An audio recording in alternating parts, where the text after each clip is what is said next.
All right, what do we got here? Been seeing this making the rounds. Very, very common. Mostly as like drama shit, but like I also want to take a look into what Stop Killing Games is. I guess we'll also have to dip into a little bit of the drama side of it as well because I'm curious. I mostly just want like a lot of perspectives, but also like kind of just get like a vibe of what's going on here. But we got Stop Killing Games here. Consumer movement and initiative with the goal of preserving video games after they're taken online, or not online, offline.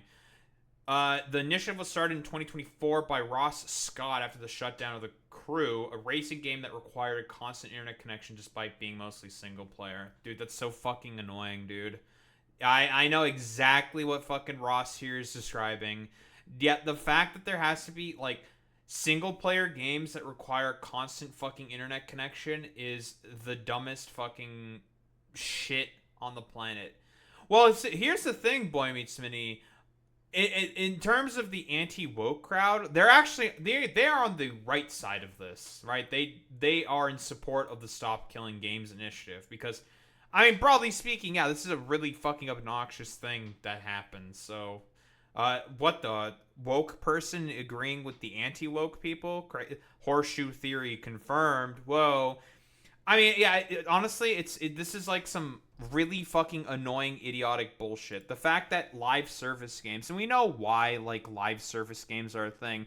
Live service games are like a basically a justification for a company to attempt to make like a perpetual money machine out of their fucking goddamn what out of their goddamn game. That's kind of the point of it, right? So basically, the justification is since it's a live service game and they do like the stupid roadmap shit and whatnot, all that like dog shit from like Anthem. I think that's like the main game that sort of started this trend of the roadmap. The fact that that's even a thing. It's basically like an excuse for AAA developers to sort of half-ass development of a game, come out with a product that is that is just not ready for release, not completed at all whatsoever, because like developers get so like ridiculously overworked and like underpaid for the amount of work that they have, but that they have to do generally speaking, that it becomes one of those situations where you just release just a complete shoddy terrible program because of the fact that, well, for games corporations and companies, what is it all about? Well, it's about the profit motive. They just want to make money. It's not about actually making a good quality product in the end. Like, that's secondary, right? For them, they want to do everything possible to make as much money. And live service games give them an avenue in order to be able to make more money through microtransactions, through being able to push constant DLC that you have to buy in order to be able to make more content that you have to buy yourself in order to enhance what the base level of the game should have been. It's one of those things that's it's like completely ridiculous. Now, this is a practice, from what I understand, is just like not being cracked down upon, but it's not being done as much because people hate it, justifiably so. It is terrible. Well, I mean, the thing with ESO though, it's ESO is a MMO RPG, right? That's a little different, obviously. With like subscription models and stuff like that. But we're not talking about MMORPGs. With an MMORPG, like that is a thing that makes more sense. Yeah, same with Fallout 76. Yeah, MMORPGs. Those are things that are supposed to be live service games, like by design. That's how they're supposed to sort of work, which is fine, I suppose, in comparison. But for shit like The Crew, where it's a single fucking player game, why is it a live service thing, and why does it have an internet connection? That doesn't make any fucking sense. Oh yeah, the Creation Club, yeah, where the what, like basically Bethesda tried to buy all the modders, buy all the mods, and try to resell them for a profit. That was a complete fucking shit show. That was terrible. But what do we got here? So, initiative quickly gathered popularity, being covered by YouTubers and news outlets. The movement was launched multiple government petitions, of which I signed for. Because, believe it or not, I am a Romanian citizen. I might put in like the clip here, splice it in, being like of I don't know, proving that I fucking signed the thing. Sure, fuck it, why not? And done. Signature confirmed. Let's pull it up real quick so I can say I did it on stream. There it is. I've signed up for the petition for Stop Killing Games. Ta-da! Look at me. I am a European citizen. I can't sign up. Haha. But yeah, I have my Romanian passport. I am a Romanian citizen. I signed up for the petition, so I am doing my part because I do agree with the premise of this petition. This is some fucking bullshit because you can easily just host this all on like a private server somewhere, because this is how Gary's mod works, for example, right? Like if you want to host a game of like Gary's mod, for example, you can either do it through your own server or your computer just acts as a server and people connect to your server. Like, yeah, you can do that. And there you go. You can now host Gary's mod games. That's how it like used to work and stuff, right? So I just want to go a little bit into the background. The Crew was a 2014 racing game developed by Ubisoft Ivory Tower. Where is this? Guillemot Brothers? Is this like Ubisoft in France, I assume?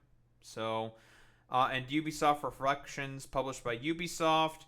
It required a constant internet connection to play, including in single-player mode. Attempting to launch the game offline resulted in an error screen. By December 14th, 2023, Ubisoft delisted the game and its expansions from digital platforms, suspended sales of microtransactions, and it announced that the game's servers would be shut down on March 31st, 2024.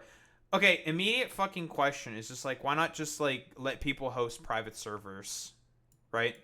Just, if you have an internet connection, you could just let them do it themselves, or if they have their own servers, because you can just buy servers, right, and host it via there. You can do that. You're allowed to do that, but whatever. Citing upcoming server infrastructure and licensing constraints.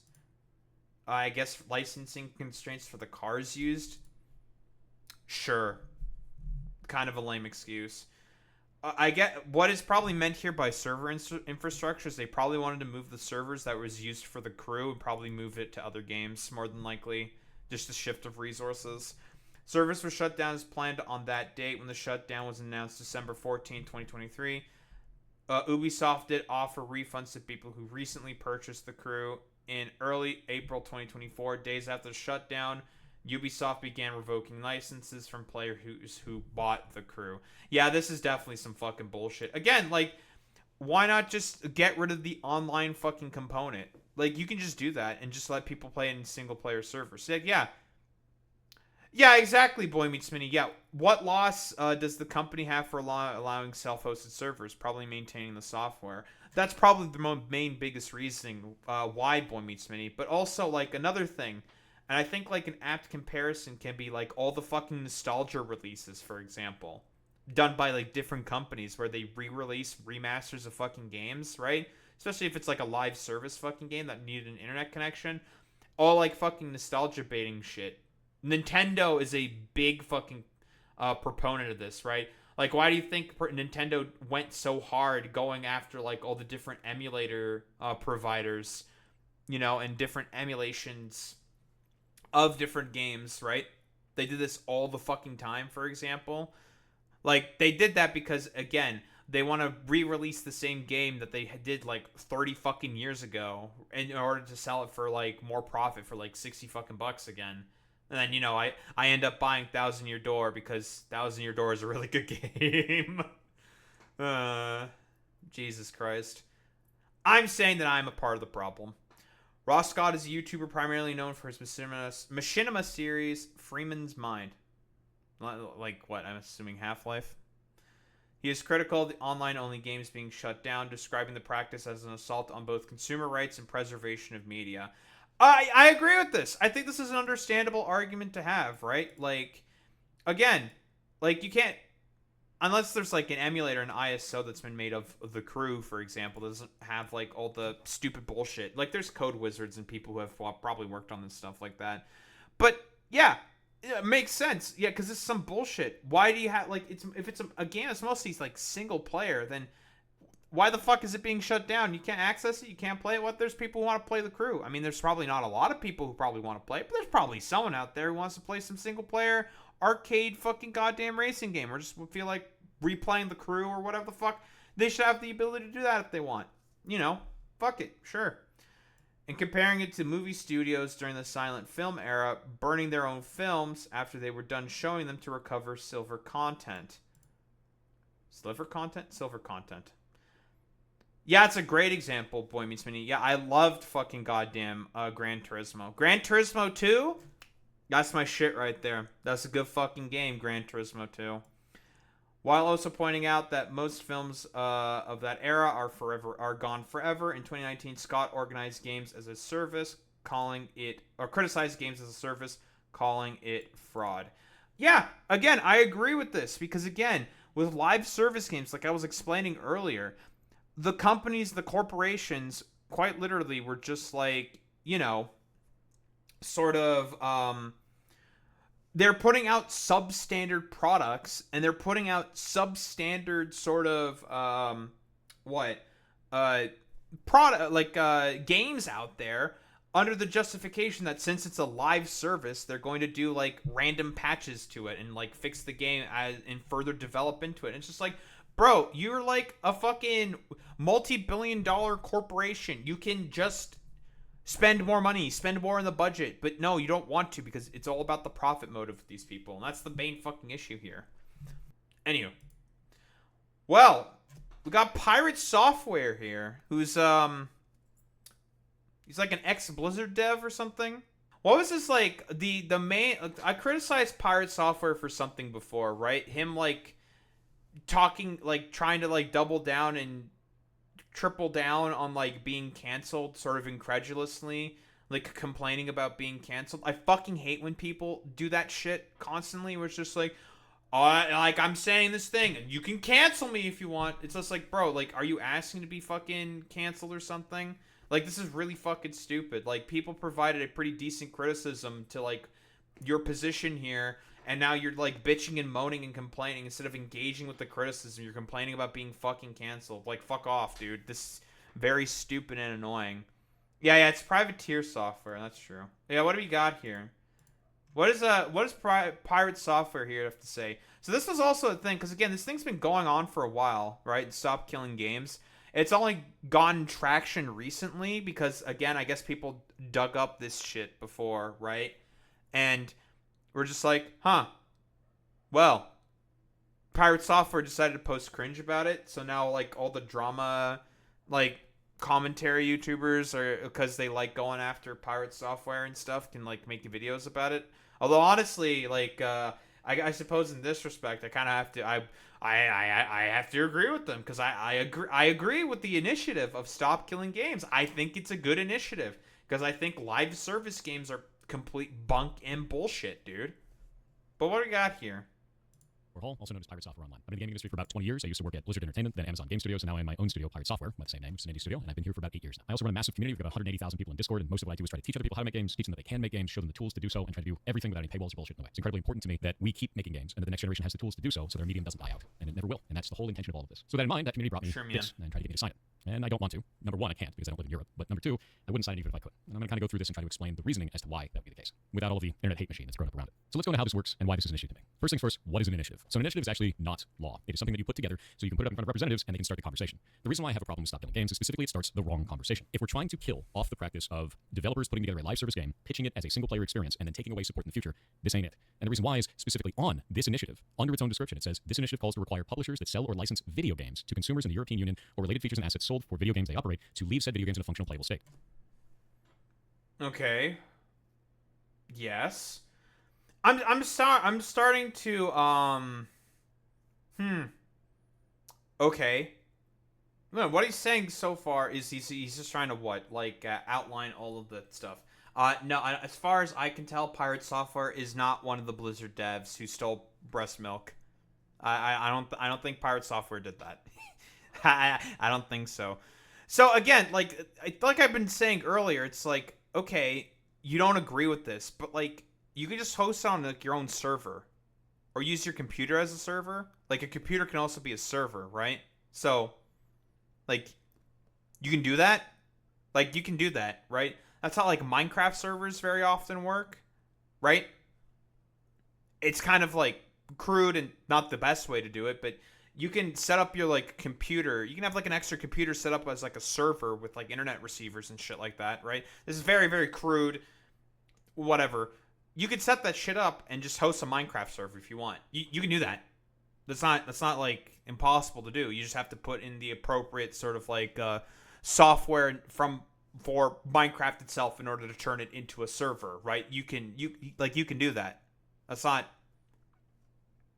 like not illegal or anything. Not illegal. You're allowed to do that. You can do that if you want.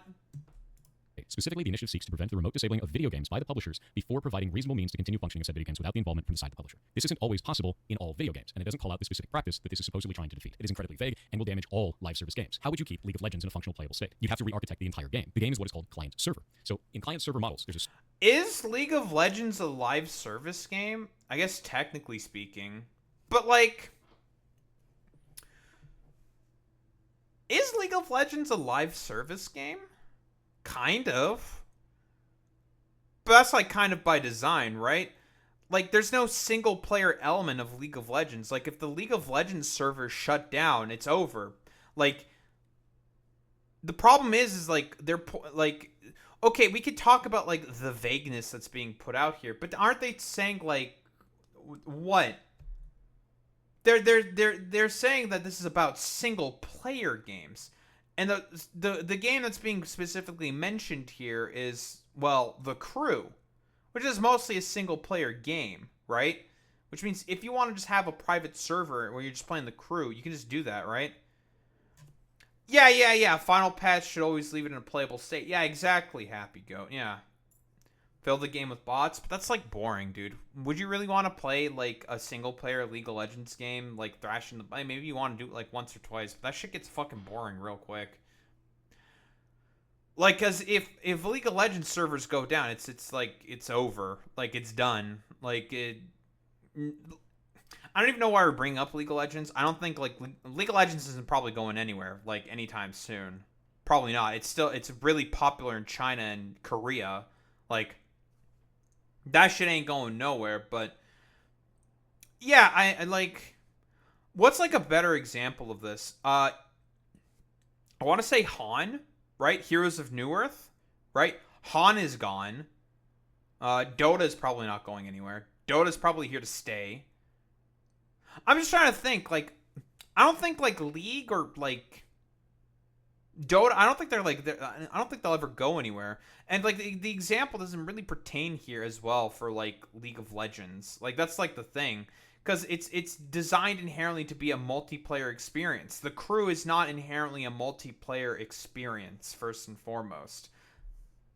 There's a server and there's a client, and all of the math, all of the game, everything happens on the server. The client just displays it. And the reason we want to do it that way is so that you can't teleport around and do a billion damage. You don't trust the client. You trust the server. The client just displays what it's told, right? So we're talking about like people cheating, but like who cares if people cheat, dude? Like, again, if you're playing like a single player game and you want to like host a fucking lobby and there's a bunch of cheaters who come in, then like that's not the company's problem at this point, right? Like their hands are already off. Like if there's cheaters in like a game of Gmod or some shit, right?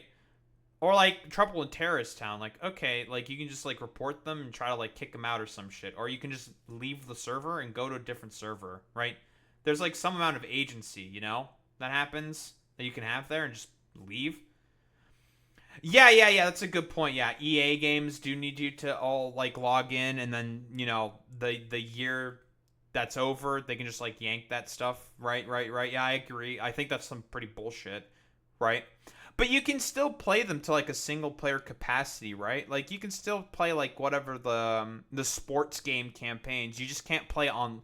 There's just no online play, basically, if I recall correctly, for like EA sports games. That is a good example, though. Yeah, you can't host lobbies with friends. That's some fucking bullshit. Yeah, okay, I agree with that.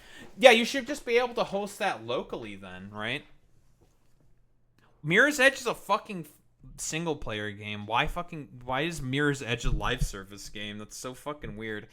Again, like the main thing this is mostly trying to go after is like live service single player games, which is fucking bullshit, dude. Like that's like the main problem. That's why The Crew is being used as the sort of primary example. But yeah, this is very silly. If we wanted to re-architect this, we have to take all of that server logic, push it back out into the client, and somehow make that playable That's in a true, multiplayer happy only go. game. That doesn't make sense to me. So this isn't going to work for all games. Why is it calling out all games? And it's really easy to say like, oh, that'll get worked out down the line. Is it really calling out all games? Let me look at the language again of the... I want to look at the language again. Calls to require publishers that sell or license video games to consumers in the European Union.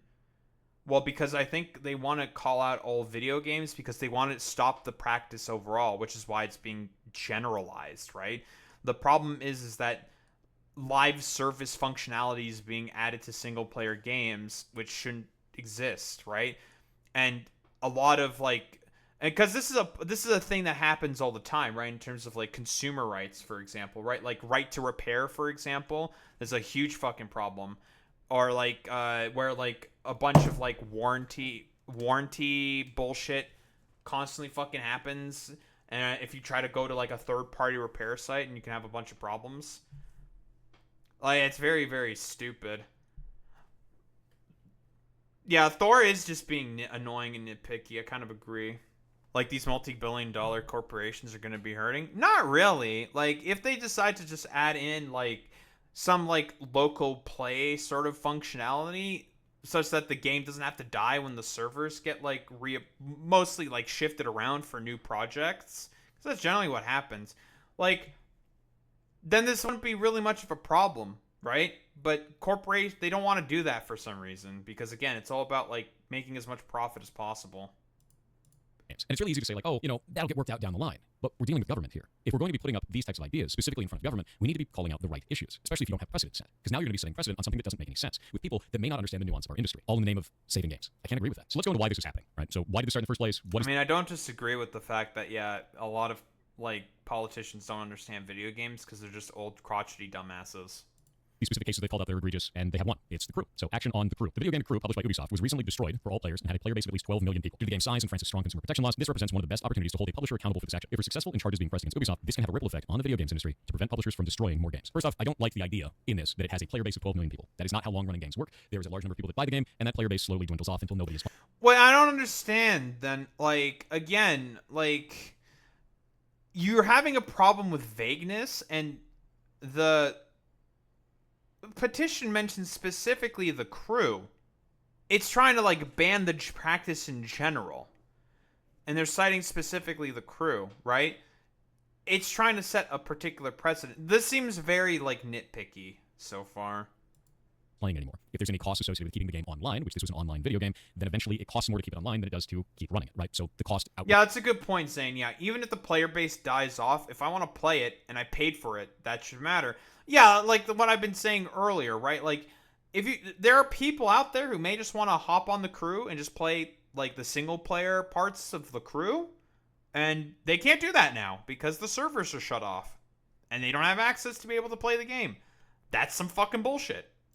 Weighs the amount of income for it. There are bad business practices that can occur in there. There are companies that will sell a online-only game as a single-player experience and kind of just put it into the TOS and hide it. But not all companies do that. When they do, we should be calling out that specific company, not all companies. So let's take a look at this and find out more about The Crew itself. If we pull up their Wikipedia, we can see that The Crew was actually created in 2014, which, much to the hatred of all of us oldies on the internet, was 10 years ago. Oh. So this was an online-only racing video game developed by Ubisoft Ivory Tower and Ubisoft Reflections and published by Ubisoft. So all Ubisoft, right? With that in mind, it said it was a scaled-down recreation of the contiguous United States and included both role-playing and large-scale multiplayer elements. So it had a massive multiplayer component to it. It is an online-only service-based game, and they shut it down 10 years later. On March 31st, 2024, Ubisoft shut down the game servers, rendering the game unplayable, which is normal for live service games. The only thing that I can see in here that could be a problem is if they posted this not an online-only experience. But everything that I found online shows that the game was always marketed as online-only. If you're going to be buying it on... Yeah, but the thing is that it is online only, but that this is like the sort of bullshit like that's being called out here, and you're just kind of like saying like, well, it was marketed that way, so therefore it's like it's okay. But it's like, but yeah, but the game is mostly like a single player experience, right? Like it was most like the online stuff was like a secondary thing. Again, this was 2014. The reason why it probably had online play is because This is something that the games industry does all the time. You should, and I feel like Pirate Software should know this. The games industry loves chasing trends. So what was big during that time in 2014? Live service games. Everything had to be a fucking live service, even though it should not have been a fucking live service. And we all know the consequences and problems with that. So, hey, that's, great, fantastic, very, very cool. Online only game, that means it can only run when it's online. And if the servers need to shut down in the future, far in the future, it makes sense to me for the access to that game to be cut if it's online only. If it's a single player experience that has online only functionality specifically just to shut down the game in the future, and the online only doesn't actually add any gameplay functionality, I agree with you. That's a shitty business practice. But that's really rare. And in the specific cases where it does happen, we should call out. Yeah, so from what I understand, yeah, I feel like that's like the crew, right? That's quite literally, right? It's really, really, really fucking strange, to be honest. Yeah, they can remain live service until it dies. We're not trying to kill live service. Out that, not just all games and not all live service games. Further, there's more context to this too. The Crew itself came out in 2014, but it actually had a sequel that came out in 2018, and then it had another sequel that came out in 2023. And if we go to the Crew's Steam DB, which again is not going to be all of the player base for this, it's only going to show the ones who were playing it through Steam. It was on multiple platforms. We look at the max here. It did start out with a sizable amount of community, and then it degraded, and it had a major drop off in 2018, which is the same year that it launched a sequel. This is normal. When a sequel comes out, a lot of the player base, if the sequel doesn't suck, will move over to it, and then the servers effectively die. You can't run a live service game on this few players. You can't, most of the time, especially not if there's anything else that goes into it. And if we go into that anything else, and we can see that there was license problems. So December 14th, 2023, Ubisoft delisted the Crew, and it's okay, but what? Yeah, sure, the licensing issues. That's like a whole different. But again, like, it doesn't mean you have to shut down the entirety of the game, right? Right? Even here, right? Scott argued in a video published on his YouTube channel, Accursed Farms, that the Crew was sold under a perpetual license, not a subscription. So we were being sold a good, not a service. So Ubisoft is basically kind of lying here. So, that's interesting. Okay. And stated with the only acceptable settlement he would be to release a patch to allow the game to be made playable offline without further support from the company. On the week of the server shutdown, Scott launched an initiative called Stop Killing Games to encourage players to file a complaint with France's General Directive of Competition, Consumption, and Repression of Frauds in order to try to go after the anti-consumer practice. Because again, what I understand, the Crew it's mostly a single player game, and it's mostly single player stuff. Which means it's why do you need the live service stuff? Because again, the games industry very often trend chases. Very, very fucking often. It loves to trend chase constantly. So, well, they chased the trend and made this single player game, mostly single player game, and a live service for what exactly? So they can justify microtransactions more than likely. That's probably the biggest reason. It's mostly microtransaction bullshit. It's so they can try to make a perpetual money-making device. That's the point.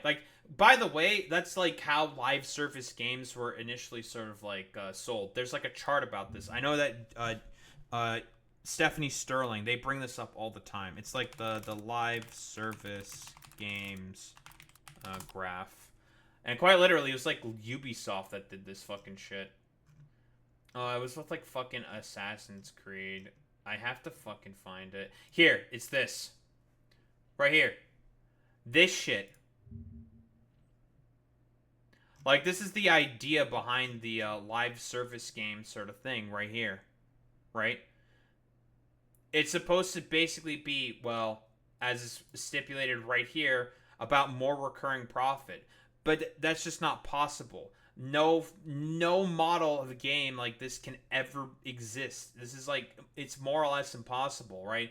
Even WoW is eventually going to die off. Same with League of Legends and a bunch of other games that have live service models. They're going to die off eventually. How that's going to happen, I don't know. It could be anything, but they will. Eventually the sun will set upon them as well, because this is not possible. There is no such thing as a perpetual growth, constant all the time sort of machine in the games industry. It's just not how that works. its expansions from digital platforms, suspended sales and microtransactions, and announced that the game servers would shut down on March 31st. So they gave them 3 months. Usually I would say, hey, 6 months is probably a better deal, but if they're going to do 3 months, they're going to do 3 months. The only thing that I'd be interested outside of that is if there was a contractual obligation to do more than 3 months and they didn't follow it, if it was in the terms of service or not. Citing upcoming server infrastructure and licensing constraints. What were those licensing constraints? Well, it turns out that all of the cars in the game were licensed from the car companies, and a 10-year running game likely means that they had licensed them for 10 years, and that means that it would likely reopen for negotiation. Now, I understand that's speculation, but I've seen this type of a deal many times in the industry while I've been working in it, so it's not unlikely. If you're going to have to renegotiate on a game that has so few players and is not turning a profit anymore, you're probably just going to forgo the renegotiation. And if those servers are aging, you're not going to want to recreate that infrastructure. And there are some people who say, well, just make it all single player. Well, I've explained that that doesn't make any sense in the first place. If you're making it all single player, you have to carve off all of that, and it's developer time and money. When you already have sequels out and the game has basically but it's already mostly single player with the online live service aspect just being tacked on there, just because it was a trend for the games industry at the time. It's silly.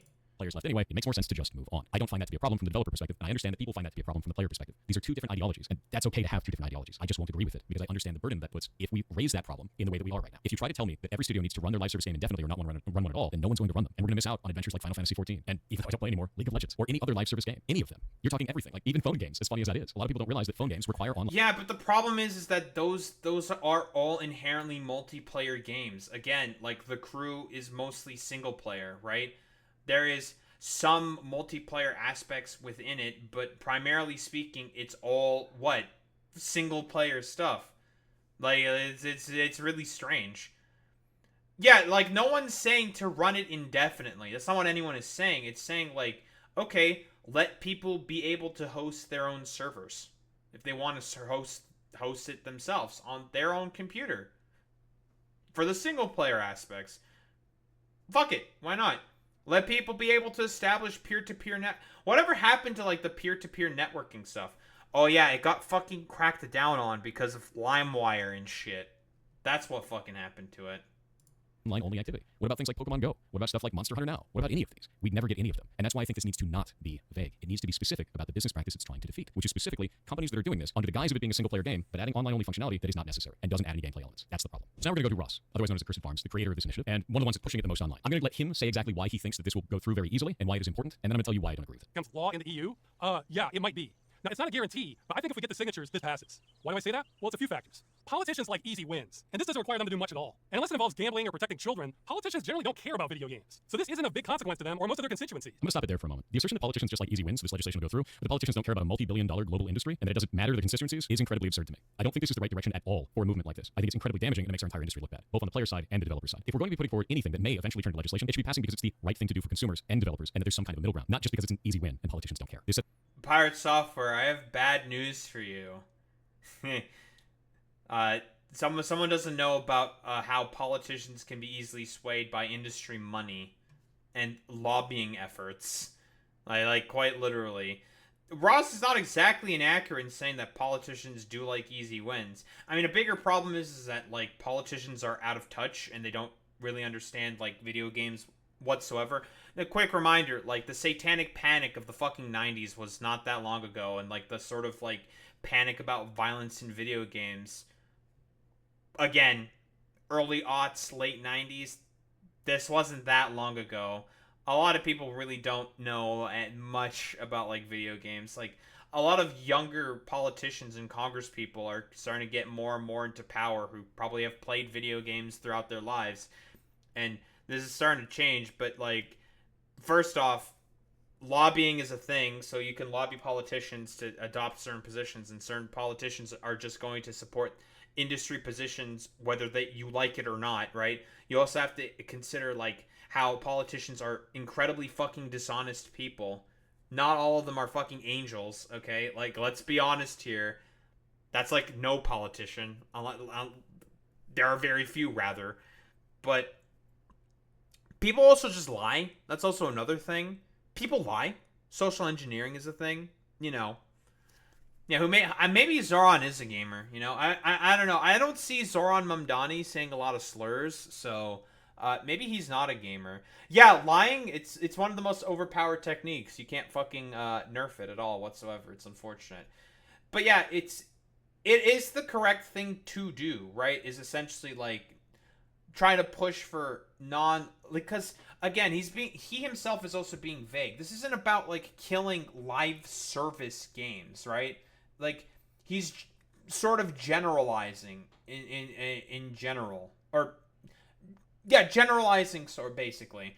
saying that this is going to kill all live service games. That's not really the case.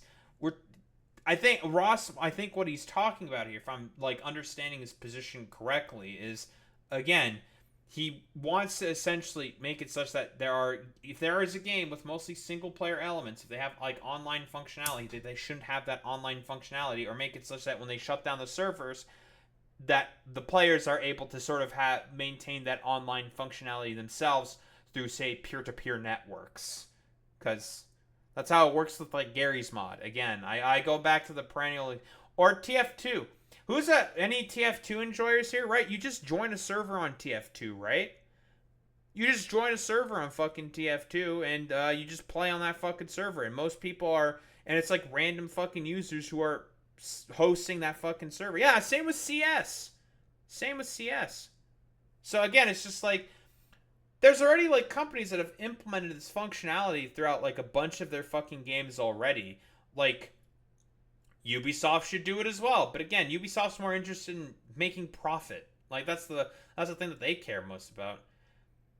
Yeah, that's a good point, Boy Meets Mini. Yeah, there are people that still host like source servers, dude. Like, if you want to find it, dude, you can play.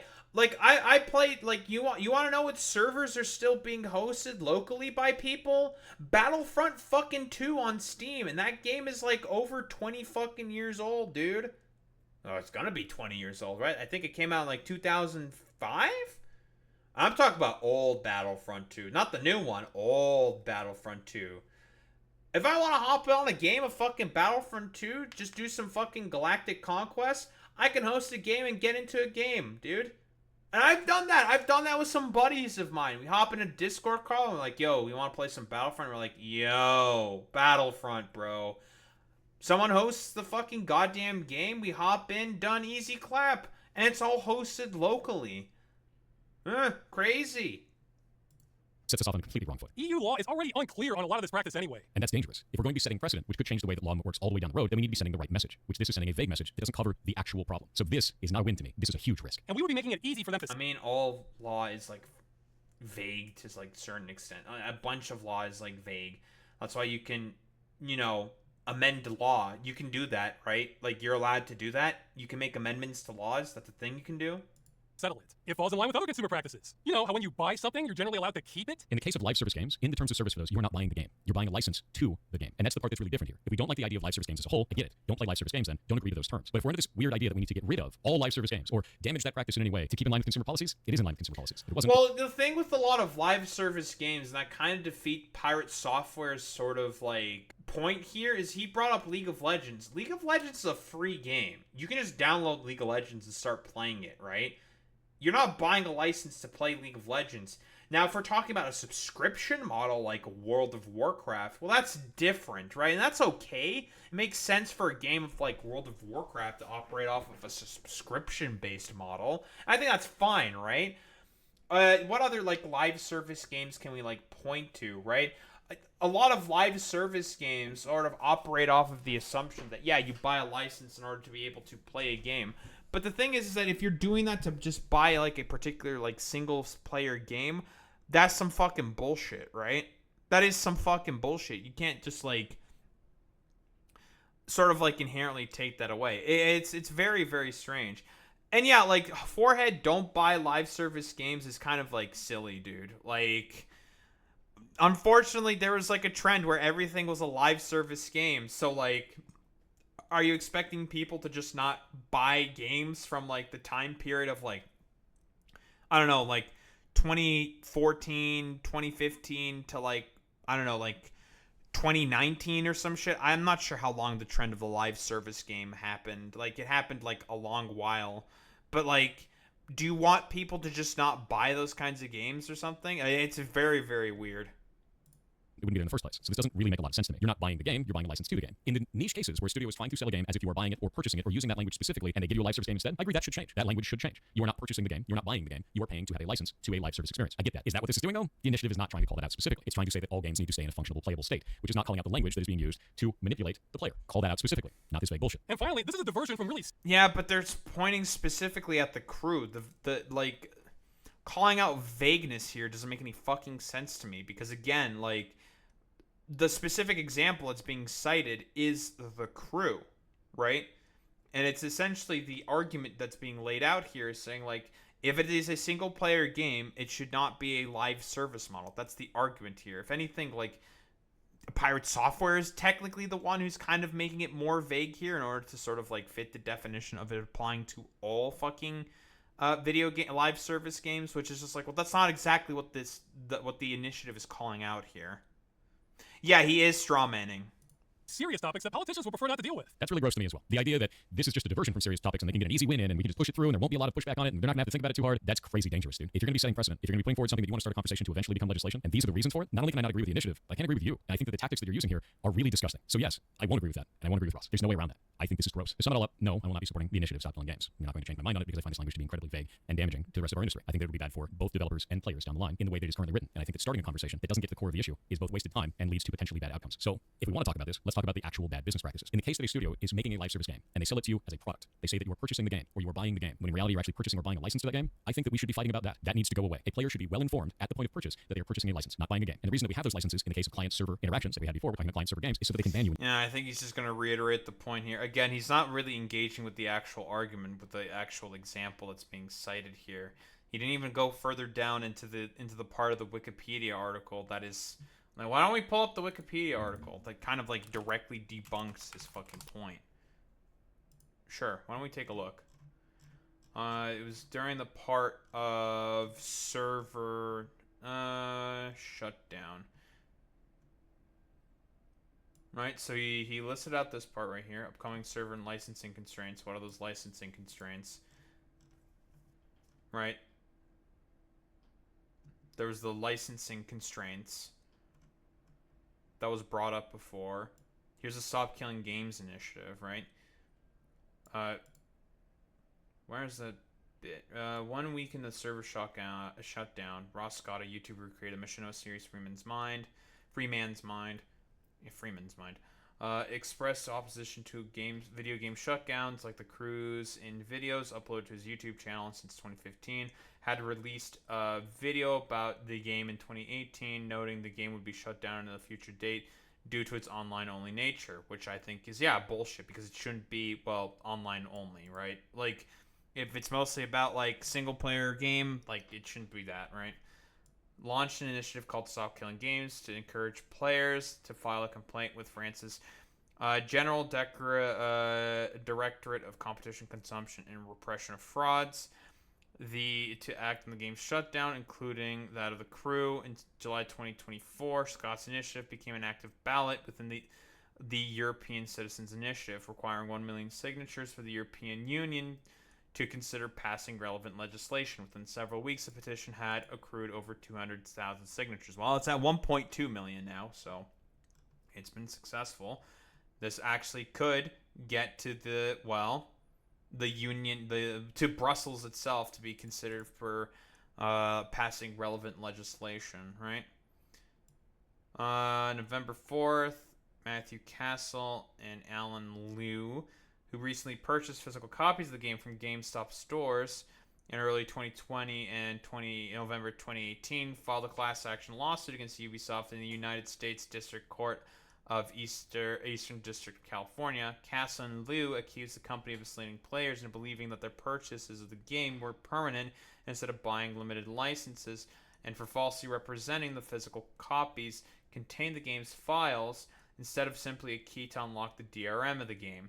In the filed complaint, the two compared the shutdown of the game's servers to a person purchasing a pinball machine and placing it in their home, only to find years later having suddenly been stripped of its parts, including paddles, the pinball bumpers, and the monitor that proudly displays your unassailable high score by the pinball's machine-owned manufacturer, rendering it unplayable.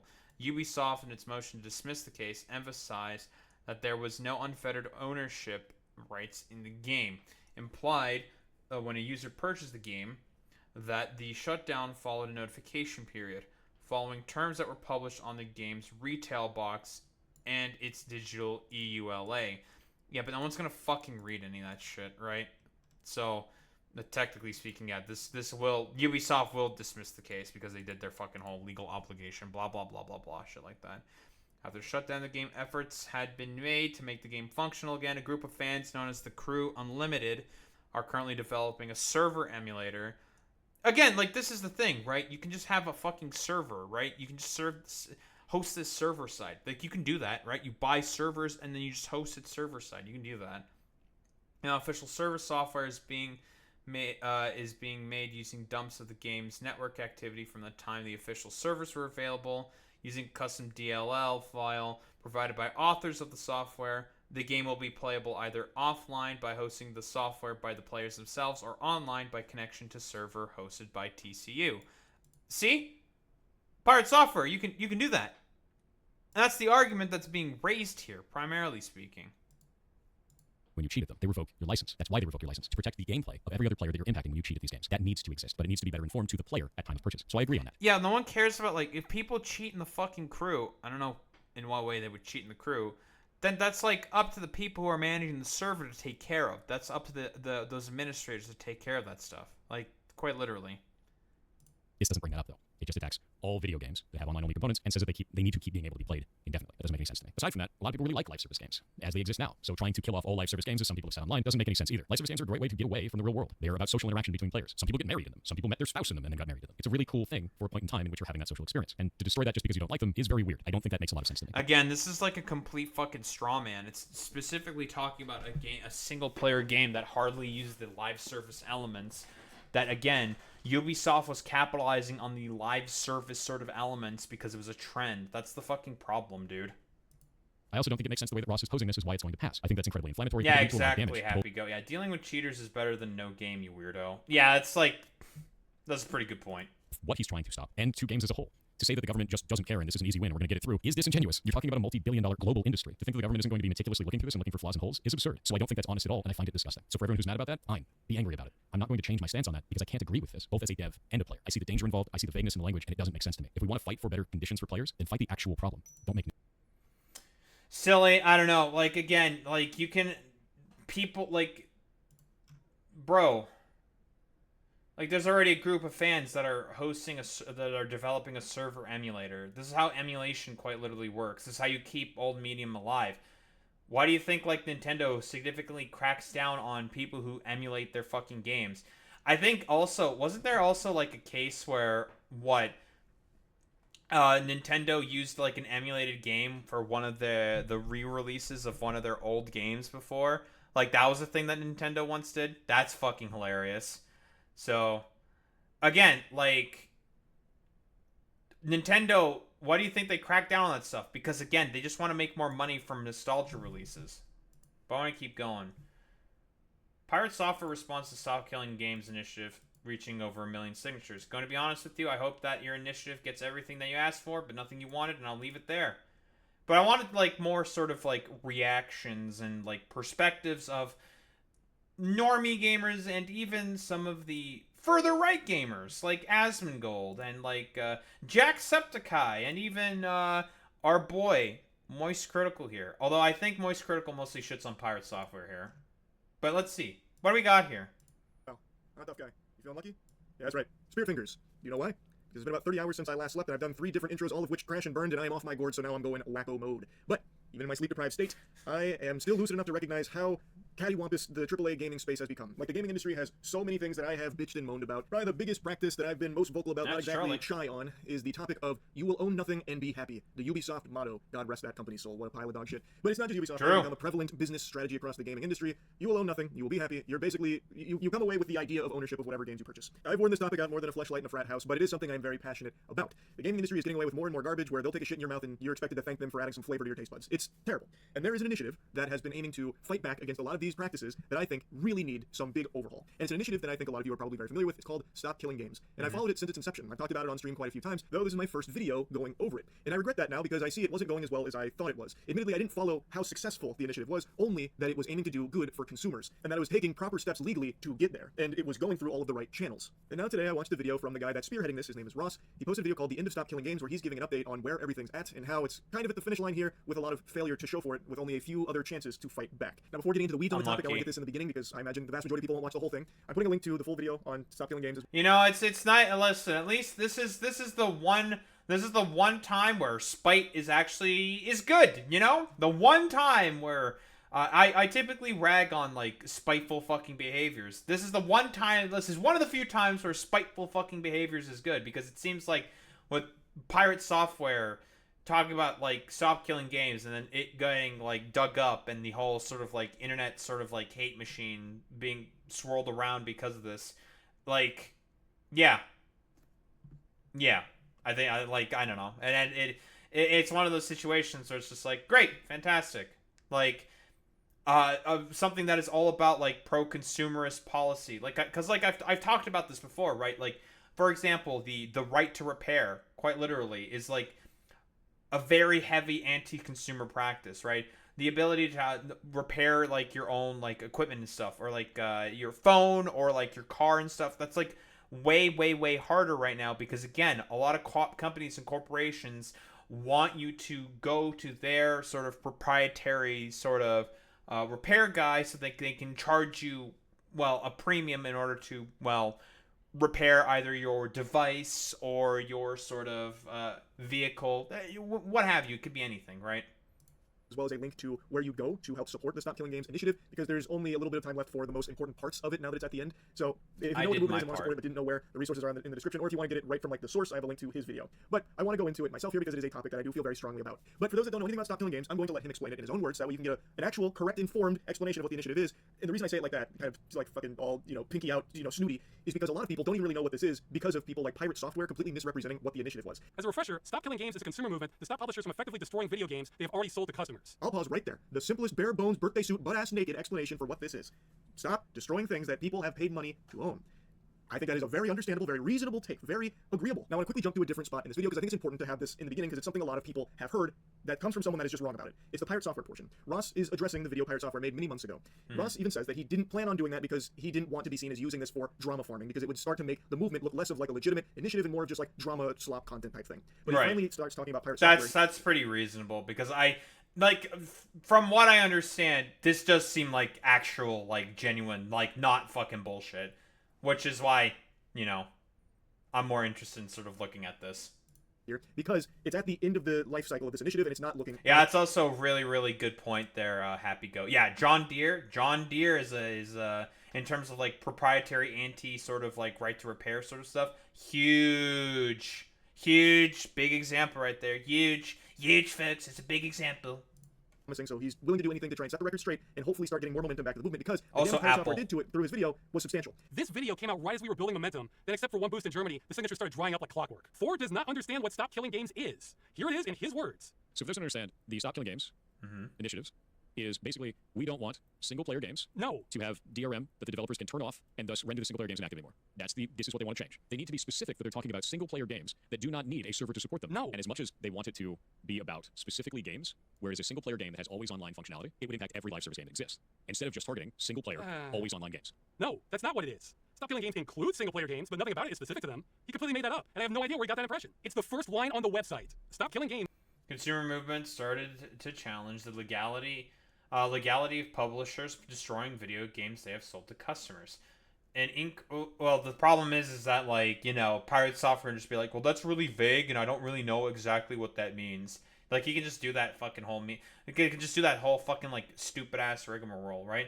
Increasing number of video games are sold effectively as goods, with no stated expiration date, but designed to be completely unplayable as soon as support from the publisher ends. This practice is a form of planned obsolescence. Planned obsolescence shit. I've talked about this before, because again, the reason why companies want to make games that are not as good in terms of, like, I don't know, how long they can last as a product, is because it's all about that fucking perpetual fucking money machine. They just want to make money for themselves. And it's not only detrimental to customers, but makes preservation effectively impossible. Furthermore, the legality of this practice is largely untested in many countries. Over the past year, we have successfully escalated complaints on this problem to consumer agencies in France, Germany, and Australia, and have brought forth petitions for new law on this problem to various countries, which I assume... I don't know if he, like, had, like, a lawyer look over this and stuff like that. Whatever. A list of the actions taken to date can be viewed here. Okay, so he lists the fucking actions. I assume probably like a bunch of lawyer stuff, maybe like petition stuff, yada yada yada yada yada. As of 2025, most consumer action on this matter has concluded, and we are awaiting decisions on it from several governments. Well, yeah, at this point, yep. If they've, as far as I could tell, they've gone through all the fucking legal avenues, right? They've done everything they're supposed to do. So again, at this point, it's just like, up to the state. We can't do anything now. The state's the one that takes care of the laws at this point. However, there are a few remaining avenues left where people can participate if they are eligible. I can't believe that you would open a John Deere tractor, a Happy Goat. I can't believe you would do this, bud. Games as a consumer movement started to challenge the legality of publishers destroying video games they have sold to customers. But the movement includes all this stuff from earlier, and he was mostly talking about the initiative. He didn't even get the Cliff Notes summary right. He missed all the QTEs and got the bad ending on understanding the initiative from the jump here. Ross is correct. All the QTEs. Wait, can I see? I want to see that bit right there. Of publishers destroying video games they have sold to customers. But the movement includes all this. Here we go. Things to stop killing game. Oh, these are their actions. Okay, lovely.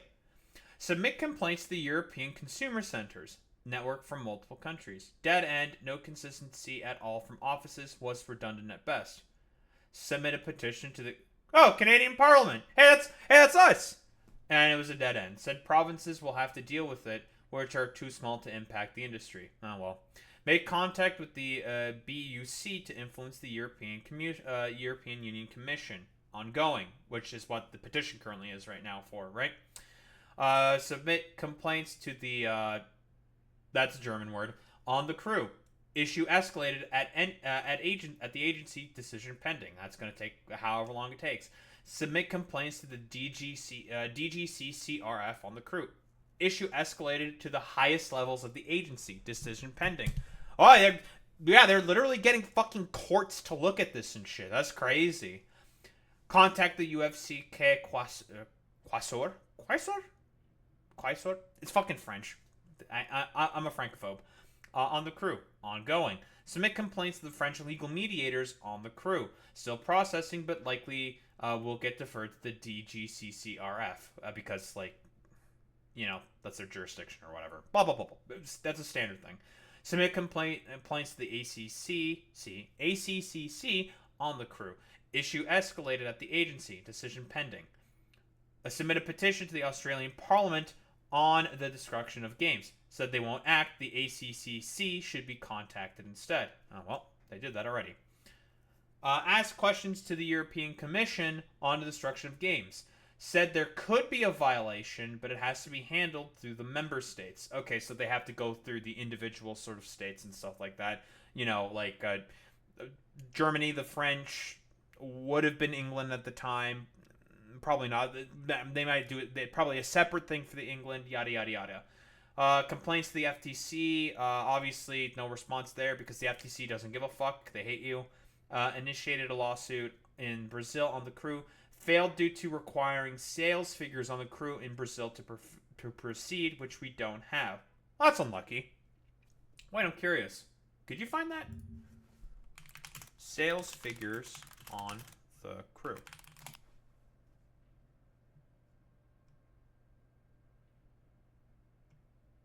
Is this why Ubisoft tends to not release sales figures anymore?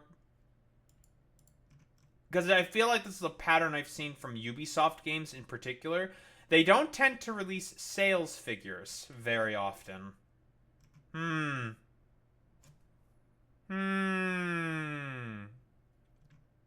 Interesting. This stuff from earlier, and he was mostly talking about the initiative. He didn't even get the Cliff Notes summary right. He missed all the QTEs and got the bad ending on understanding the initiative from the jump here. Ross is correct. This has nothing to do with just single-player only games that require an online connection, that when the online connection is severed, you lose access to the game. Like, yeah, that is included in all of this, but that's not, like, what the whole movement is about. And for some reason, Pirate Software is stun-locked on that, like, fixated, as if that is the actual, like, meat and potatoes of stop killing games. They need to be more specific in their language about it being single-player, always online connectivity games.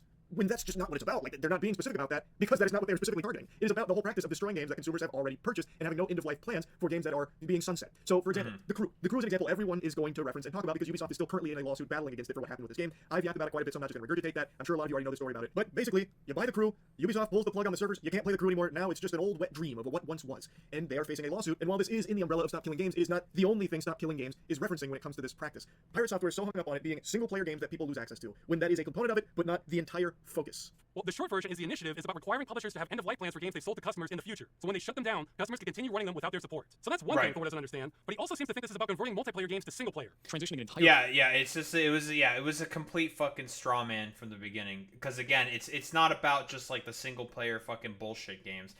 So I kind of misunderstood it a little bit myself. Right, it's about the fact that there are a lot of companies and corporations, broadly speaking, do not have any end of life sort of do not have any end of life plans for the crew, like not for the crew, but for games themselves if they are live service games, right? Which is some fucking bullshit. Multiplayer server-side game into a single-player video game, which means rebalancing the entire experience around single player, rebuilding everything in the entire game. How are you gonna do that with Final Fantasy XIV? You're just gonna make all the raids soloable? Imagine the day that World of Warcraft shuts down, and suddenly you have to make it a single-player game for every individual that ever bought the game. That's what they're asking for. No. Because they would have to sunset live service games as a single-player experience. The idea that suddenly though. you need to make every single live service game playable single-player offline? No, dude.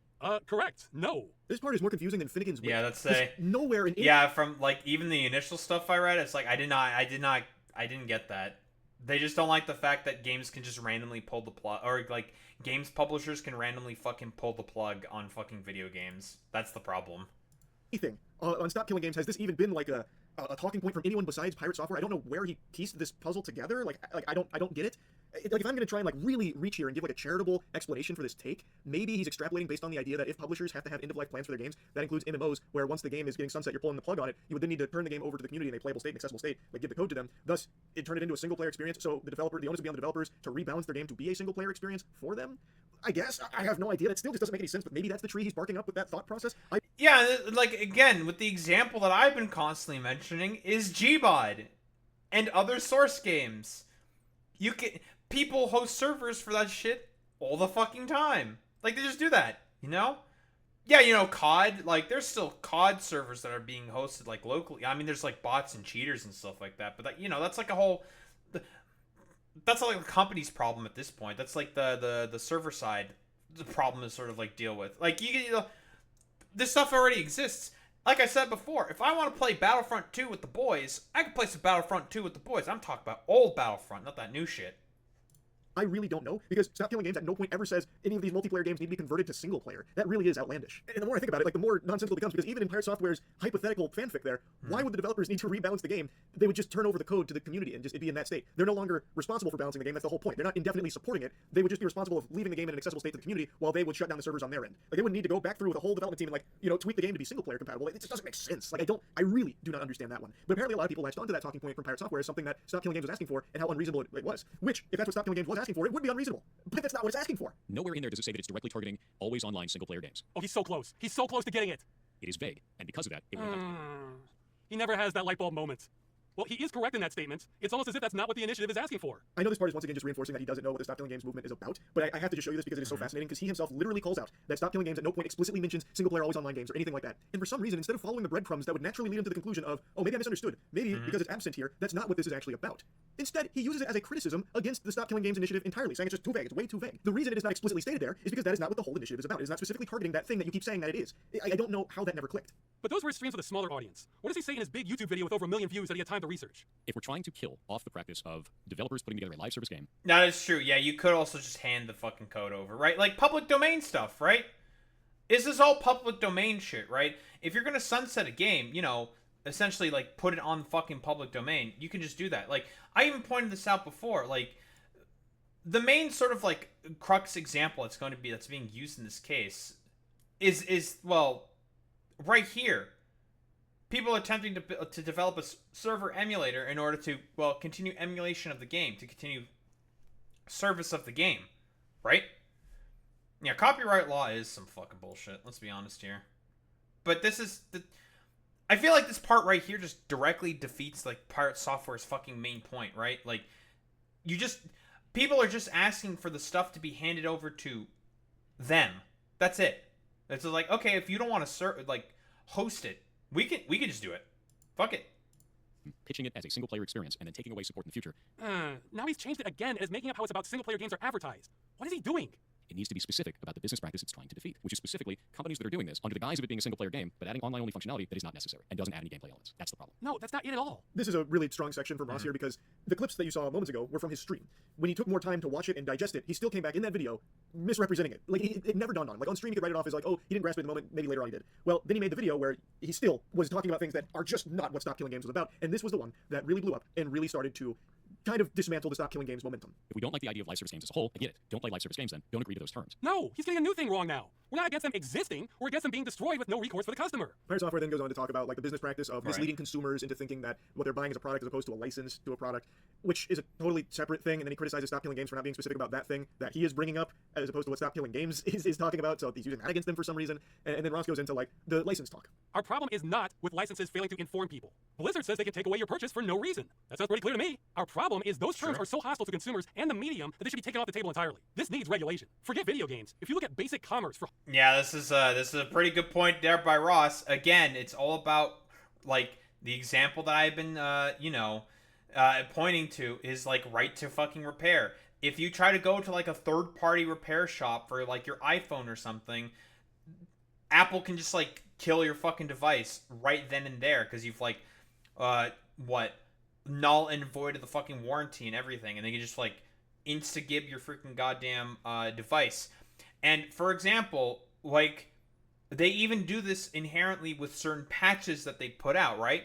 This is a thing that was widely reported. When certain patches of like iOS went out, they specifically killed particular devices that tried to install those patches. So it was advised to be like, just don't install those patches. Just don't do it if you want to keep using your old iPhone, for example, for I don't know, whatever reason you want to use your old iPhone for. It made it such that if you did install those particular patches, and sometimes they would force those patches through, it would kill the fucking phone. This is inherently anti-consumer. This is anti-consumer practices. For hundreds of years. When you paid money, you either got to keep what you paid for, or if it was a service, you were told when your access ends. The vast majority of online-only games do neither of those. He's exactly right. That's true. A huge problem. Now, Pirate Software is correct here about these companies that will mislead consumers through this fraudulent advertising on what you're actually buying, because in a lot of cases, you don't own any of the shit that you're buying. It is pretty much a rental. You get a permission slip to access the content. That is an issue, and not making it abundantly clear to consumers. Oh, that's true, Alex.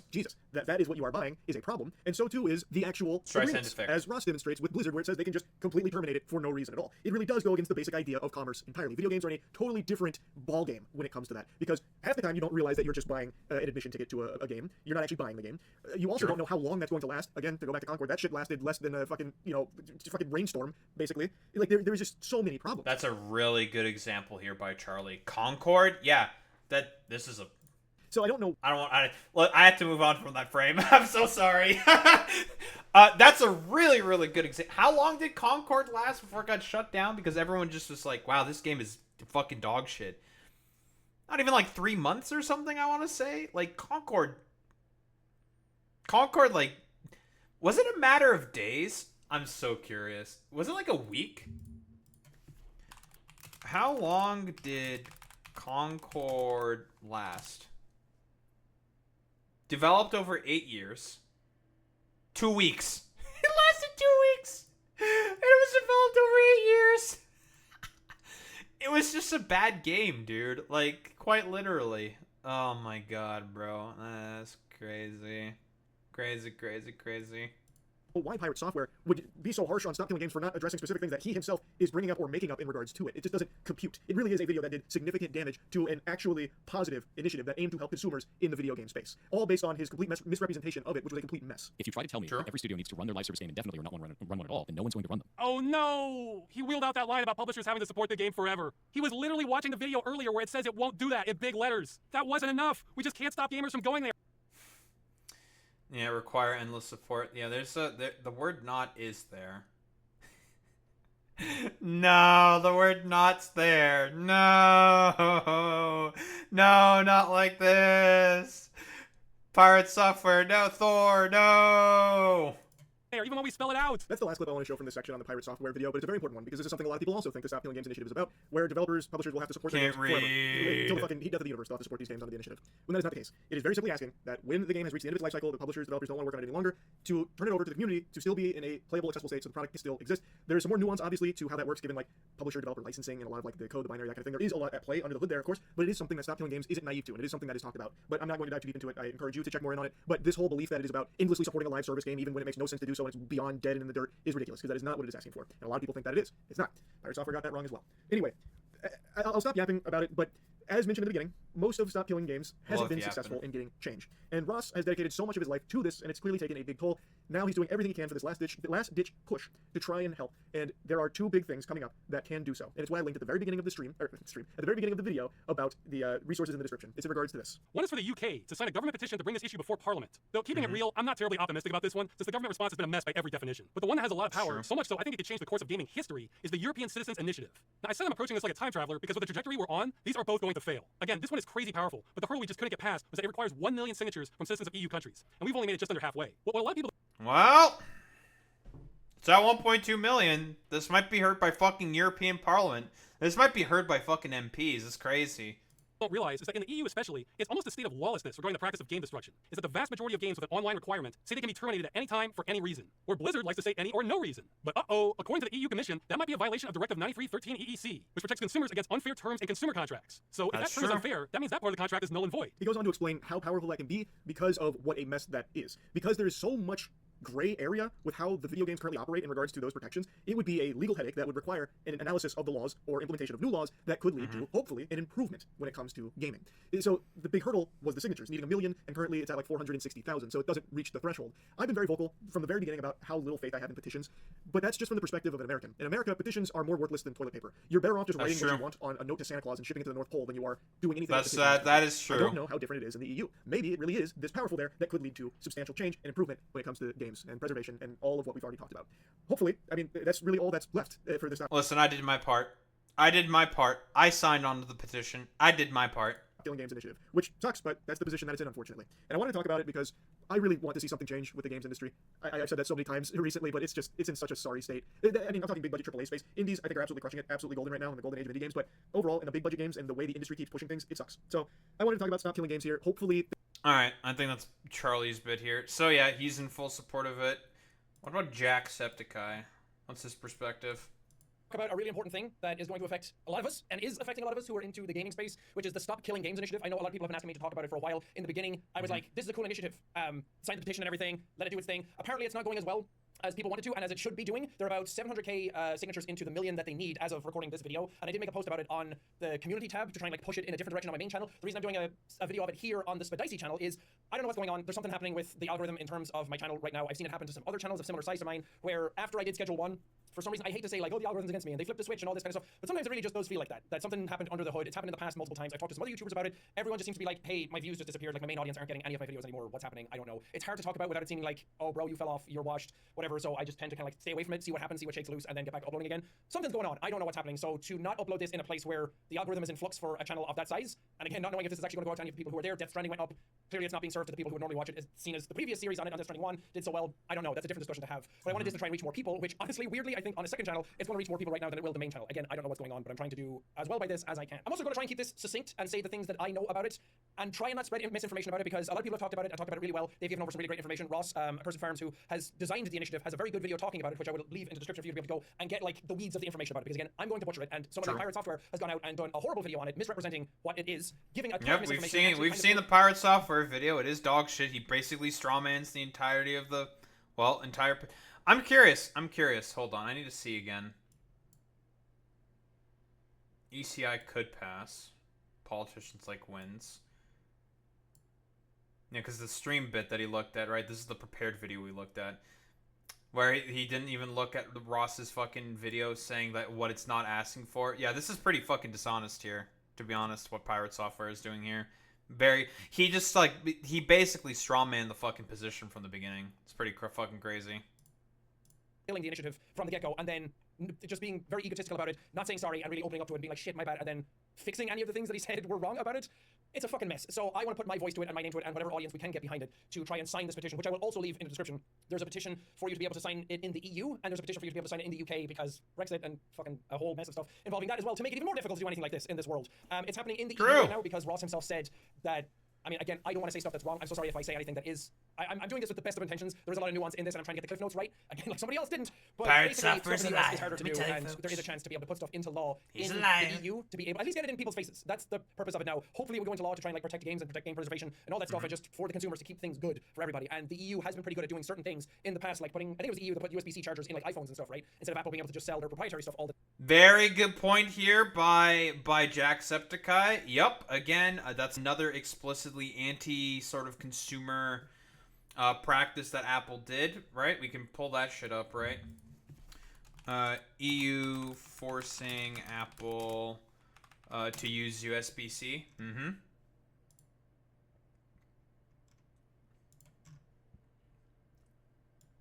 New EU rules require all phones sold after autumn 2024 to use the USB-C connector for their charging ports.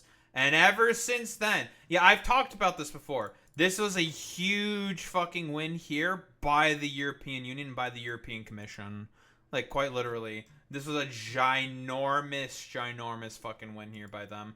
And I think ever since then, the every single Apple sort of product now is using USB-C. So guess what? You want to get like third-party fucking chargers and stuff like that? You don't have to go to the proprietary shit, because that's the point. Apple is the only one who made like Thunderbolt cables constantly, right? Yeah, exactly. You like everyone got splash benefits from EU regulations as a result, because well, they want to participate in a pretty big market. And the EU is a big market, right? A lot of rich consumers that would be partial to buying Apple products. This was a gigantic fucking win here for consumer protections, like quite literally. But as I've been saying, like I harp constantly on Apple all the time because they are the main people who practice all the time all of these anti-consumer sort of protections with the Thunderbolt cables and the lightning connectors and all that shit, making such that it's all proprietary stuff, so third parties can't fix any of that stuff. And if something happens, and very often a lot of those cables would break and deteriorate in terms of quality, very, very fucking often, it made it such that you would have to go to Apple itself in order to pay a premium in order to get replacement cables, for example. This was a thing that constantly fucking happened with Apple products, and it was one of the reasons why I fucking hated Apple. The time. And as he pointed out, people in Australia went after Valve and took them to court to be like, we need some sort of refund policy because it's bullshit that you don't have it, it goes against law for consumers. And then that went through, and then everybody who uses Valve and Steam ended up being able to get a refund through that platform. And I think that's really... Yeah, that's that 2-hour refund thing that exists now, that for every Steam game, for example. It's like 2 or 3 hours. If you don't like the game, you can just get a refund for it. Cool, and there is an initiative to try and do that with games, which at its core, it's basically to preserve games that, let's say you have a game that there's tons of games out there, for example, that are being supported by developers and they're getting patches, or they're live service games and they're getting a whole bunch of other stuff. And again, there's a lot more nuance to it, and I urge you to go watch Ross's video on it and to try and learn more about it. But at the end of it, it's basically to be like, when a developer wants to stop supporting the game, which inevitably it will, you don't really expect a game to be supported absolutely forever till the end of time, because they're working on new stuff. You can't really support something for like however many people are going to be playing something years in the future, whatever. Or you have to move like resources, you have to shift resources around for new sort of projects and stuff like that. You know, shit like that, right? And it's unreasonable to expect a developer to support a game forever. I don't think anyone would expect that. It's just, I don't know, in a perfect world, sure, but it's not going to happen. Money talks. But if a developer wants us to stop supporting a game, if they want to kind of, sunset the game, that's the term I'm looking for, then to put stuff in place where you can hand it over to the consumers where they can start supporting it themselves and put stuff out, and we can still enjoy the game, and whatever community for the game is still there, or any game you want to play. People keep using The Crew as a thing, because Ubisoft are like, yeah, we're shutting it down. And then the thing you bought is no longer yours. And that's pretty fucked up. Like, in a lot of other practices, like, maybe this is a bad analogy, but you like buy a Blu-ray movie, you have the movie, you can watch the movie. But for games, none of that legislation is really in place yet, and Ross himself has put up some other stuff showing like Blizzard having in the terms to be like, we can stop supporting this game at any time, and then you're basically just buying a license for a game. You don't own it. So, like, remember back in the day, maybe back in my day, when I bought like a PS2 game or a PS1 game, and like, I have that game, and now it's mine, and I can play it forever, and patches weren't really back then. But like, you have the thing, and you can play it. But there are certain games that come out, and certain developers don't want to support them anymore, and then the game's gone. And yeah, I mean, this is a broader criticism of like live service games, like in general, right? But like, it's fine for like certain models, for example. Like, because with Stop Killing Games, it's essentially saying, it's like, can you just like let us know, like make it such that you have like an actual end of life policy that you let consumers know about, so they don't like purchase the fucking goddamn game, even though they have like that within their TOS, but it's very, very vague, saying like, yeah, we can just like terminate it whenever. It's just like, that's kind of like a bad thing. You're not like, that's kind of like that is very, very sort of anti-consumer practice, which broadly speaking, yeah, it kind of is. Yeah, that's the point. Like fucking Blizzard also has the exact same shit. Like, as like Ross even pointed out in his own examples, right? Like, that's like the sort of meme. That's like mostly what's like being pointed out here. Also, like, again, as has been like constantly reiterated, this is like a broader problem with like live service games in of itself. Like, the goal of like live service games is a perpetual money machine. That's why they try to create the live service games like they do, and will very often release it in a worse quality. This is my another like overall criticism problem that I have with live service games. They will release the actual game itself in a worse condition, so then they can justify patches to that game that you can buy as like fucking DLCs, which should have been a part of the base game to begin with. And it's just like, well, this is some fucking horseshit. Like, what the fuck is this? That's like another sort of inherent like anti-consumer practice that is done very often by the games industry. Just like more examples for us to why I do not like live service games. And that's fucked. So if they don't want to support it, then hand it over to the consumers. The consumers will keep it alive. There's been stuff in PC gaming for so long with like player-run servers for things and everything. Again, there's a whole lot more to this, and I'm just trying to be succinct about it to try and get it in people's heads what it actually is. And this initiative is to put it in front of EU legislation. Yeah, that's also like a good point, Boy Meets Mini. Yeah, Nintendo actually did great with Pocket Camp. They shut it down and the live service and released the full game on mobile, and it's completely offline. That's also like a fine solution to the problem. That works. I wasn't expecting that shit from like fucking Nintendo, but like that's also a solution. That works. Fuck it. Why not? Yeah. Shut down the live service portion. Just put the full game offline on mobile. There you go. And you want to just like play it like the single player experience, blah blah blah. You can do that, yada yada yada. Who gives a shit? Blah blah blah blah. To show them, hey, this is fucked. This shouldn't be like this. Can we change it? And then hopefully it'll trickle down everywhere else if this happens because it's put into law in the EU. Again, a lot more to it, and I'm probably butchering what this is, but I really believe in what they're trying to do, and I think Ross himself has really good intentions behind it. And from my perspective, there is no downside to signing this. If you sign it, it hits 1 million signatures, and then it goes in. That's true. And I mean, if it doesn't go through, at least we tried. At least Ross tried. He's put so much life and energy behind it, and I think it's really commendable. And I think there's so many people in the industry that have made, like other developers who have made games, and then the higher ups close it down, and it's not available to anybody anymore. And they themselves would love to put it in consumers' hands to be like, now you guys take it and do it, because we're not getting funding to be able to support this game anymore. And there's so many people who have a massive initiative behind it on Reddit. People really coming together. There's sort of like this, I don't want to say cult following because it sounds a bit more negative, but there is this real sort of like rallying behind it from gamers right now that they're like, yeah, the things we buy, we should own. And everything that goes with that. Like I said, there's a whole lot more to it that I urge you to look into it. But if you just want to watch this video and sign the petition, then go for it. Again, I don't really see a downside to it. You sign it and then it goes through or it doesn't. Like, what's the downside to that? I think that's where something like the Pirate Software video, just so desperate to be right and be a contrarian about something, to go with the meme, I see this as an absolute win. At least. I don't even think, I don't know if it's even like Pirate Software just being a contrarian. I don't think so. I think he's just wrong. Like, he doesn't, like, he just misinterpreted what it was. Like, even I didn't, like, fully interpret it correctly, right? Like, I agree with the initiative because I'm just like, yeah, this is some fucking bullshit, especially with, like, single-player games. Yeah, this is stupid, and this is, like, an overall problem that I was more sort of, like, bringing a general broader criticism that I have of, like, live service games in general. Yeah, that's a good point, Boy Meets Mini. Way too fucking industry-pilled. For sure, yeah. And, like, this is, like, a broad issue that I have with, like, live service games, which is what the Stop Killing Games initiative is mostly talking about, yada, yada, yada, which is why I inherently agreed with it. Again, I signed the petition. I did my part, I am an EU citizen. I'm a citizen of Romania, which is a part of the EU, so I can participate. Fuck it, I can do that. So, I think this is a very good initiative. Definitely something that you should sign up for if you are an EU citizen. I could definitely agree with this. Don't you say EU to me, you Americoid? Get the hell out of here. Fucking point and laugh at the American. Everyone point and laugh. Point at him. Point at Boy Meets Mini.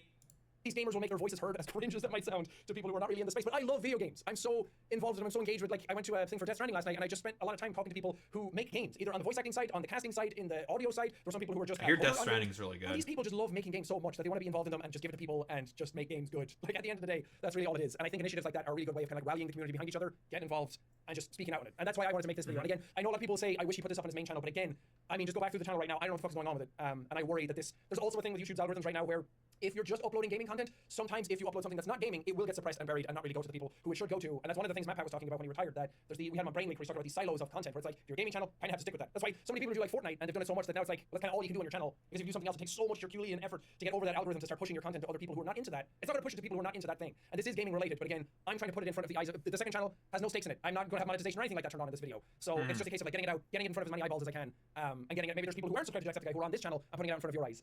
Again, I'm just trying to do my best by what this is. So hopefully we can get some more signatures. I did say in my post that it was close to completion. Maybe that's the wrong words to use. I was trying to motivate people to kind of like push it over the finish line, and that usually works. Especially when I've done charity stuff before. That when stuff is close to the line, that one final push to get it over the line works really well. But man, anything that you can do, it's at 723k right now, and it's 72% done. So if I can lend my voice to this and get it over the finish line to get to 1 million, the UK one is a little harder. But whatever we can do, man, to read off their own terminology, it says Stop Killing Games as a consumer movement started to challenge the legality of publishers destroying video games they have sold to consumers. An increasing number of video games are sold effectively as goods with no stated expiration date, but designed to be completely unplayable as soon as the support from that publisher ends. So this is designed to kind of like put it in our hands to be able to do what we want with it and be like, thank you, developers. And there are websites like a GOG that are trying their best to try to like preserve really old games and things like that. So all of this stuff just really helps bring awareness to that, because right now gaming is in a really weird state when it comes to the legality of what you're allowed to do with them. And this would hopefully help change that. Anyway, thank you guys for listening. Please sign the petition. It doesn't take that long, and it doesn't Cool, lovely. I don't think there's really much. Is there anything anyway, else? all it does is link your voice to a thing that I think is really good. Shout out to Ross from Person Farms, who really put his all behind this, has put so much of his time and his life and his effort behind it. I think it's a really cool initiative to do. He said if this fails, that he's done. And I think that that's really sad, because he's tried so hard. And I mean, fair play. I'm not judging him at all. He's put so much effort into this already that he should be allowed rest. But I hope that we can help push it over the finish line. Anyway, but thank you so much for watching. Go out there. I urge you to like. Nice. I did my part. All right, what about Asmongold? You know, I just want to get like everyone's sort of perspectives, because yeah, this has been a sort of like broader rallying cry. Like we got like all the normies, we got like maybe like more left-leaning people. I mean, like Charlie's like a liberal progressive or whatever. You know what I mean. I believe even like a bunch of the anti-woke like far-right gamers have also been lending their fucking voices in support of this, because yeah, it is some fucking bullshit, and they are correct in this time. Let's see, what do we got here by Asmongold? JackSepticEye made a video about this. If you care about video games as much as I do, then please support Stop Killing Games initiative. This is Ross talking about it just an hour ago. Huge fucking W right there. And then also another massive thing. Let me go back and see if I can find it right here. I'm going to show you guys how many people have already signed the petition. I think we're going to hit it. I do. Like, we have had so many people. Bro, this is like, I'm telling you guys, this is like the Avengers. Like, you've got PewDiePie coming in here, JackSepticEye coming in here, all of these other people that are like really big creators, like Charlie coming in here, Mudahar making another video about it. Everybody is coming in and pushing this again. And you've got 733,000 signatures. This is a crazy amount of support. I'm so happy to see this. And yes, ironically, and it's all, I don't think that's really because of Thor, right? I mean, I think that Pirate Software is like a good rallying point, because people don't like Pirate Software, so they're like, oh well, you know, like let's do this because of him. But like, I don't really think that has anything really to do with him. This is just a really great initiative that I think most power support and care about a lot. Power of spite. Power of spite is powerful. And that should be really the focus. But whatever it takes to make it happen, that's what's important. So yeah, Stop Killing Games is going absolutely fucking crazy. And PewDiePie, this is the other really big one today. Thank you all for the amazing support on my recent videos. I love how I can just nerd out and share whatever with you guys. In the comments, I've seen some of you mention Stop Killing Games, and I want to say I 100% support this movement. It ties in perfectly with what I talked about in my video, ownership over software, and the games that we buy. I think I know exactly what he's referring to with this. This is huge. Strongly encourage you to sign the petition. Takes like 30 seconds. Note, if you're in the EU, if you're not in the EU or UK, you can't sign it, but you can share it to people that are. So there it is. Massive PewDiePie W. Yeah, PewDiePie, he's one of the biggest YouTube channels on the planet still, you know? Still. How many subscribers does PewDiePie still have at this point? I remember like the whole T-Series thing, and that was like a complete fucking shit show in of itself, but you know, he's still one of the biggest yeah, India still beats him. Yeah, but you want to know who beat T-Series? Mr. Beast. Didn't Mr. Beast like blow T-Series' fucking goddamn like subscriber count out of the fucking water or some shit? Hey, it's like one of the most craziest, ridiculous things on the planet.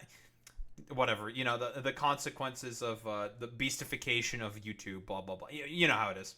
Insane, PewDiePie W. He explained Pirate Software's controversy. A lot of people think that Pirate Software misrepresented and misconstrued what the criticisms that Stop Killing Games was trying to address. And they also, like, so this has been really kind of a general issue that people have had with Thor in general. People think that he's a know-it-all. They think that he constantly tries to put himself out there as this authority on everything. The end goal, the light at the end of the tunnel, the initiative is... I mean, that's not inaccurate. And it's got over 700,000 fucking signatures. I'm going to make this, you know what I'm going to do? If you are in the UK or EU, please sign this. I'm going to make this my pinned message for the day, at least for a while. And so let's go back. There we go. And that way you guys can sign it, and we can keep it right up there on the top. And I don't know how many more days we have of this, but unless I have a sponsor, I want to make sure people know about the power of spite. spite. Top too. And you know, we've already got 30-something thousand people here hanging out, and so there's going to be a ton of people that show up in the stream and they see this. And UK can't sign it. I don't think UK can sign. No, that's not what PewDiePie said. But either way, UK has their own petition. Okay, I'm going to type another one just so we don't have any He has complications. gays against And we'll groomers just open. keep it Jesus simple, okay? Christ. If you're in the EU, sign this and it's the petition, okay? Like I said, mainland EU, well, either way, that's going to be enough. And so, yeah, I totally support it, and that's what really matters. So we've got, obviously, PewDiePie supporting this, Charlie supporting it. I've obviously supported it a lot. Ross is the one that started it. And also, like, huge shout-out to Ross himself, Accursed Farms. This is the guy who really has started all of this and pushed all of it in general. Massive shout-out to him because he's been the one who was instrumental in making it happen. So, yeah, there you go. Elon retweeted it, too? Did he really? Let me see. No, I'm not seeing him talking about it. Hopefully I could see him talking about this. No, Okay, Elon so- did there we go. retweet Yep. this. Fuck yes. Okay, so yeah, Mark Kern tweeted about it and Elon retweeted him. So there you go. Elon's a fake gamer? Yeah, but at least now he can promote playing real games. And so that's a good thing. Okay, I'll give Asmongold that one. That's a good one. That's funny. Elon is a fake gamer, but at least he can promote playing real games. You know, okay. Broken clock for Asmongold. I'll give him that one. That is funny. Jeez. Very, very good. Alright, what do we got here? Well, apparently we have a game publisher group responding to kill games. These proposals will curtail developer choice. Yeah, because developers have a lot of choice in terms of what games they develop for AAA studios. Yeah, sure. We're gonna finish this up. We're gonna fucking goddamn sort of, why don't we make fun of some dumbasses? This weekend, the Stop Killing Games movement reached a critical milestone to become a European citizens initiative. But not everyone is on board. Video Games Europe, a trade association representing game developers and publishers in the EU, released a statement on Friday pushing back against the Stop Killing Games. Video Games Europe said in its statement, "We appreciate the passion of our community. However, the decision to discontinue online services is multifaceted." Sure, okay. Well, so far the only justification, broadly speaking, that Ubisoft had in terms of discontinuing their sort of live service games is, I don't know, stuff that they never really sort of stipulated at all. Like, even Blizzard itself, in the example that Ross himself said, it's like, if you have, ownership of a game, if you bought a game and we just want to terminate your fucking access to it, we can just do that whenever we fucking want. So that's cool. Fantastic. That's not anti-consumer practices whatsoever. And yeah, the only reason why Ubisoft is doing this is because of licensing constraints, even though apparently Ross has argued that it was a subscription, not a licensing sort of dispute there, but sure, whatever. And also the moving of servers. There's we moved around a bunch of server capacity, and it's just okay, I guess that can kind of make sense. But the thing is there's another solution to the problem. You don't have to shut down the game inherently because you're moving servers. You just don't want to have the code be in the hands of the community because, again, you probably want to either re-release it as a remaster in order to make more money from it or some shit, because that's a thing that the games industry does all the fucking time. So that's cool. Never taken lightly and must be an option for companies when an online experience is no longer commercially viable. Sure, man. Again, that's not the point. No one is talking about its commercial fucking viability, right? Everyone is just saying okay, yeah, you can just turn it over to fans who want to maintain it themselves, right? It's not about commercial viability. It doesn't fucking matter. This is a red herring. We understand that it can be disappointing for players, but when it does happen, the industry ensures that players are given fair notice of the prospective changes in compliance with local consumer protection laws. Except Ubisoft didn't really do that, and they never really outlined any sort of option or anything at all for when this was going to sunset. That's the main problem that people are having, right? There's been previous lawsuits about this shit, but whatever. They can just defer to the TOS and EULA because everyone's gonna fucking read that shit. Yeah, sure, man, totally.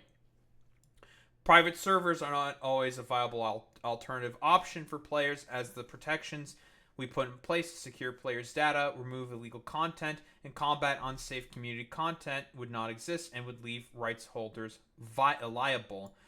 Except you can argue in court if those things do get sent over to private servers of fans who want to continue maintaining the game. If people were to sue the company, you can argue in court saying listen, We've stipulated that we no longer fucking support this at all anymore. Why are you blaming us for this? We gave the code over to, other individuals. You can just defer it to them, quite literally, and just do that. Like, this is, again, another red fucking herring, right? If there's unsafe community content. Also, like, I mean, if there are servers, you can just, like, leave the server until that unsafe goddamn community content gets taken care of. And also, what do we mean by, like, unsafe community content? It's very, very vague. Yeah, also, like, removing of illegal content, so I guess, like, cheating or some shit. Oh, no. Leave the server. How the fuck does Gary's Mod and TF2 have this shit figured out, but not the AAA sort of game space? Oh. It's because they want to keep making a perpetual profit. That's the point of all this. They just want to make money. In addition, many titles are designed from the ground up to be online only. In effect, these proposals will curtail developer choice by making these video games prohibitively expensive to create. Bro, get the fuck out of here with this bullshit. Literally, most of the games that come out are like half-hobbled pieces of dog shit that barely fucking work. Well, like, what the fuck do you mean prohibitively expensive to create? The AAA fucking goddamn game studio loves to give bonuses to their fucking executives, but don't like to pay their developers in order to sort of like, give them the needed time and space in order to develop a game. Get the fuck out of here with this bullshit. It's the standard fucking excuses. We welcome the opportunity to discuss our position with policymakers and those who have led the European Citizens Initiatives in the coming months. Video Games Europe's case is that it can be too expensive for developers and publishers to offer private servers or single-player modes in games that lose online multiplayer support, and that open or fan-supported versions of these games could present legal liabilities for companies. Again, the problem is that no one is saying that you have to change them to single-player modes, provide for publishers to offer single-player modes.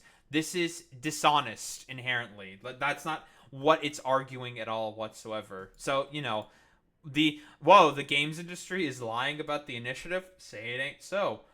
Particularly when it comes to cybersecurity and content moderation. Bro, like, are you fucking for real? We've already talked about that fucking stipulation. How does fucking TF2 and Gmod fucking do it? Oh, if you want to leave that server, you can leave that server. Whoa, it's really easy. The other side of that coin, as the Stop Killing Games movement points out, is that players are paying for these games.